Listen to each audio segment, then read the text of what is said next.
बड़े अपराध कर ले तो ऐसा भी हो सकता है। जैसे हमसे महत अपराध बन जाए तो ऐसा भी हो सकता है। और अगर हमारी अल्पायु मृत्यु है और हमसे महत सुकृत बन जाए तो नष्ट भी हो सकती है। वो मृत्यु का समय भी नष्ट हो सकता है। भगवत आराधना के द्वारा हम नए भाग्य का निर्माण भी कर सकते हैं। ये कोई हम पशु नहीं है, जो लिखा है वही हम केवल भोगेंगे। हम जैसे कोई बहुत बड़ा अपराध बन जाए जो, तो आपके सुकृत जो आपको चला रहे थे तत्काल नष्ट हो जाएँगे। हो सकता है आपकी अकाल मृत्यु का भाव आ जाए।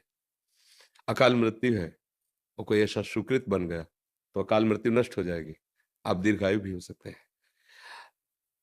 अपनी श्वासों को संयम में रख कर के प्रभु आराधना करते हुए मनुष्य की आयु तो अधिक से अधिक 120 वर्ष, लेकिन ज्ञानदेव जी जब प्रकट हुए तो चांगदेव उनसे मिलने गए तो 1400 वर्ष के थे।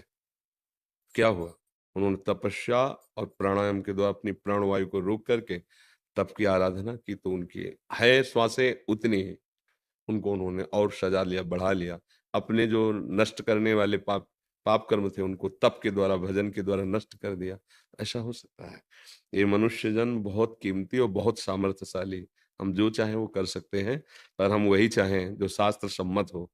अगर मन की चाह के अनुसार चलेंगे तो फिर हमें नष्ट कर देगा। ऐसा है। जैसे जवान व्यक्ति है, उसकी आयु 80 वर्ष है, वो जिएगा 80 वर्ष तक जीने का था। और उसने अत्याचार, ऐसा दुर्दांत अत्याचार किया कि जैसे अधिकारी होते हैं ना, ऐसे अधिकारी हैं, लोकपाल हैं, प्रजापति हैं। जैसे यहाँ सब पद नहीं, मुख्यमंत्री, प्रधानमंत्री, राष्ट्रपति, ऐसे अनंत ब्रह्मांडों का भी संचालन करने के लिए व्यवस्था है।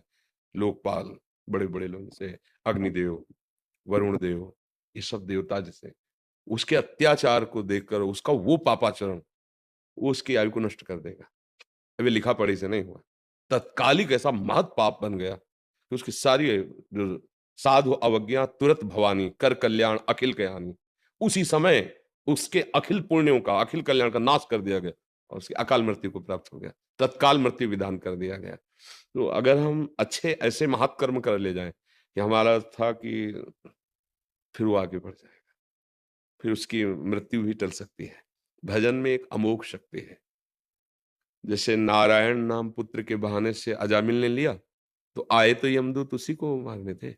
आप भागवत पढ़ के देखो, भगवान के पार्षदों ने यमदूतों को हटा दिया और ऐसा लगा कि कुछ अजामिल कहने वाला है, क्योंकि अजामिल ने जब सुना धर्म की बात और नाम महिमा यमदूत और भगवान के पार्षदों, उसको लगा कि पूरा जीवन ऐसे नष्ट हो, अगर मुझे कुछ क्षण मिल जाए, तो जो अभी तो मैं पुत्र के बहाने से नारायण बोला था, अब मैं कुछ क्षण तन्मय हो जाऊं उस नाम में, फिर मेरे प्राण छूट जाए। तो भगवान के पार्षदों ने यमदूतों को वापस किया और आप भी अंतर्ध्यान हो गए। अब वो एकांत हरिद्वार में बैठ करके भगवदाकार वृत्ति करके फिर परम पद को प्राप्त हुआ। मृत्यु तो हो गई थी उसकी, लेकिन देखो ना, अंतराय उसको समय दिया गया ना, ये है। ऐसा साधन बन जाए, ऐसा भजन बन जाए, तो मनुष्य जन्म बहुत महिमामय है, पर अपने लोग ऐसी प्रमाद स्थिति में कि छोटे-छोटे विषयों में, गंदे आचरणों में से इतना बुरा फँसा देते हैं कि अब देखो आजीवन कारावास या फांसी या मृत्युदंड।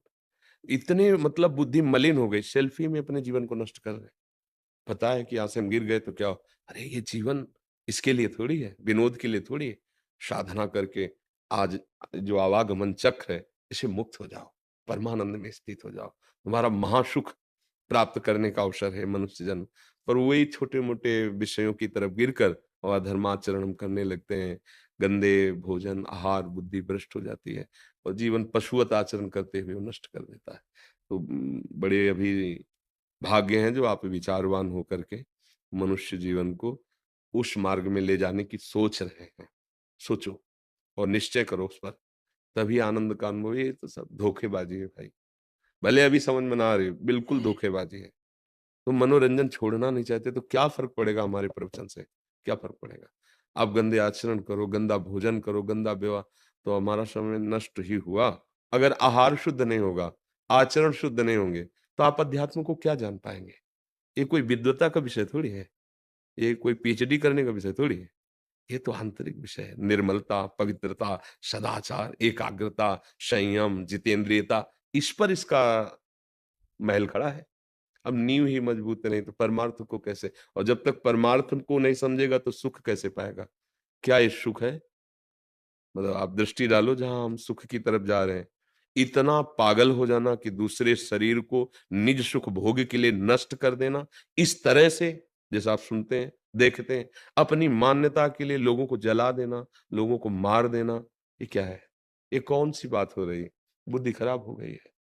अभी आप लोग थोड़ा उत्साह बढ़ा देते हैं कि हाँ, नहीं मैं मांस छोड़ा, मांस मदिरा छोड़ी, मैं चलना तो लगता है चलो, शायद, शायद। और जहाँ फिर ऐसी कोई घटनाएँ सुनने को मिलती है, तब फिर मन निराश हो जाता है। इसलिए निराश हो जाता है कि खान-पान सही नहीं है, आपका आचरण सही नहीं, तो ये उपदेश रंग नहीं लाएँगे। ये सब अलग बातें हैं, रुपया, पैसा, मान, प्रतिष्ठा एक अलग भी अध्यात्म का प्रकाश होना, अंदर से विकारों पर विजय प्राप्त करना, ये एक अलग बात है। अब इस मार्ग को कैसे कोई समझे जब तक पवित्र आचरण नहीं, जितेंद्रियता नहीं, ब्रह्मचर्य पर दृष्टि ही नहीं, मनोरंजन ब्रह्मचर्य को ऐसे नष्ट किया जाता है मनोरंजन मान करके, तो जीवन ही नहीं अध्यात्म में पहुँच पाएगा, तो निराशा ही हाथ लगेगी। देखो, अपने लोगों को जैसे इस मार्ग के पथिक है ना, अपना आनंद जानते हो क्या है? अपना तो है। आप लोग सही चल रहे हो ना, आप स्वस्थ हो, आप मुस्कुरा रहे हो, धर्म से चल रहे हो, दूसरों की रक्षा की भावना है, दूसरों को लगता है यार, हमारा देश, हमारा समाज सुखी है, हम सुखी हैं। जैसे एक परिवार सुखी हो ना, तो घर का जो बड़ा सदस्य होता है, उसको सुख होता है। मेहनत करके लाता है, सब खवाता पिला और सब मुस्कुरा रहे हैं, तो सुख होता है। ऐसे हमारी मेहनत है, श्री भगवान और उनका ही ये पूरा घर है। आप हमारे सब परिवार हैं। अगर आप सब सही आचरणों से चल रहे हैं, सब परस्पर प्रेम करते हुए सद्भावना से, तो देख के सुख लगता है। हाँ, हाँ, ठीक है, हमारा देश, हमारा समुदाय, हमारा जितना ये सब अच्छा चल रहा है। जहाँ ये हिंसा, व्यभिचार, ये द्रोह, तो लगता है क्या होगा? आगे कलयुग और बढ़ेगा, ये और आतंक फैलाएगा। धर्म का स्वरूप है सर्वे भवन्तु सुखिनः, सर्वे सन्तु निरामया, सर्वे भद्राणि पश्यन्तु, माँ कश्चित् दुःखभाग् भवेत्।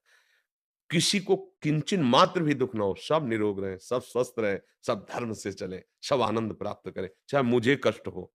धर्म का स्वरूप ये है, स्वयं कष्ट सह करके सबको सुख भाव में पहुँचाना। आज हम अपने धर्म को भूल रहे हैं। मनमानी आचरणों के द्वारा कभी किसी को सुख शांति नहीं मिली। कि हम ऐसे सत आचरण करें, ऐसा भजन करें कि हमारा पूर्व का सारा पाप नष्ट हो जाए। आगे हम सुख में जीवन व्यतीत करें। पर वो मंगल धर्म आचरण से, भजन से होगा। मनमानी आचरण से, पापाचरण से और गंदा हो जाएगा। फिर भोग भोगने पड़ते हैं। परहित की भावना, नाम जप का अभ्यास, पवित्र आहार, विहार, विचार सब ठीक हो जाएगा। अगर पूर्व के कर्म नष्ट ना होते तो भगवत प्राप्ति किसी को होती ही नहीं। क्योंकि पूर्व के कर्मों में थोड़ी लिखा हुआ है कि इसको भगवत प्राप्ति होगी। वो तो वर्तमान के भजन से भगवत प्राप्ति होती है। भगवत प्राप्ति वर्तमान के भजन से होती है। तो हमारे भाग्य में तो नहीं लिखा कि हम वृंदावन वास करें, भगवत प्राप्ति करें। लेकिन गुरु कृपा हुई, संत कृपा हुई और ये पता चला कि जीवन का लाभ भगवत प्राप्ति है, तो सत्संग मिलने लगा और उससे हमारी भजन में रुचि हुई। भजन ने हमारे भाग्य का परिवर्तन शुरू कर दिया।